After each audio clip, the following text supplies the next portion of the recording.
കാട്ടാനശല്യത്തിൽ വലഞ്ഞ് തൃശൂർ പാലപ്പള്ളിയിലെ ജനങ്ങൾ. ഇന്ന് ജനവാസ മേഖലയിൽ 3 ഇടങ്ങളിലായി ഇറങ്ങിയത് 40-ലധികം ആനകളാണ്. നാട്ടുകാരും വനംവകുപ്പ് ഉദ്യോഗസ്ഥരും ചേർന്ന് ആനകളെ തുരത്തി. പാലപ്പള്ളി പിള്ളത്തോട് പാലത്തിന് സമീപമാണ് രാവിലെ 6:30യോടെ കാട്ടാനക്കൂട്ടത്തെ കണ്ടത്. ഇന്നലെ വൈകിട്ട് ജനവാസ മേഖലയിലേക്ക് കടന്നതായിരുന്നു കാട്ടാനക്കൂട്ടം. 7 മണിയോടെ പ്രധാന പാത മുറിച്ചു കടന്ന് സമീപത്തെ എസ്റ്റേറ്റിലേക്ക് കാട്ടാനക്കൂട്ടം നീങ്ങി. നാട്ടുകാർ ഇടപെട്ട വാഹനം നിയന്ത്രിച്ചാണ് അപകടം ഒഴിവാക്കിയത്.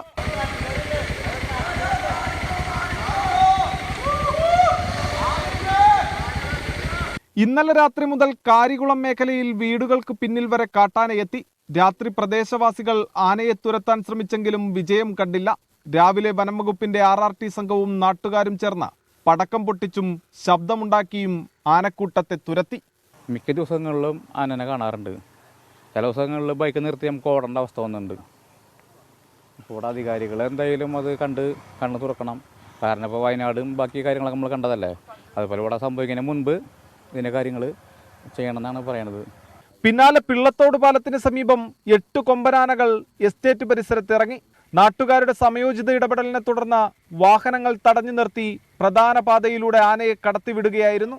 റബ്ബർ തോട്ടങ്ങളിൽ ഉൾപ്പെടെ കാട്ടാനക്കൂട്ടം തമ്പടിച്ചതോടെ തൊഴിലെടുത്തുപോലും ജീവിക്കാൻ കഴിയാത്ത അവസ്ഥയിലാണെന്ന് നാട്ടുകാർ പറയുന്നു. 24 തൃശൂർ.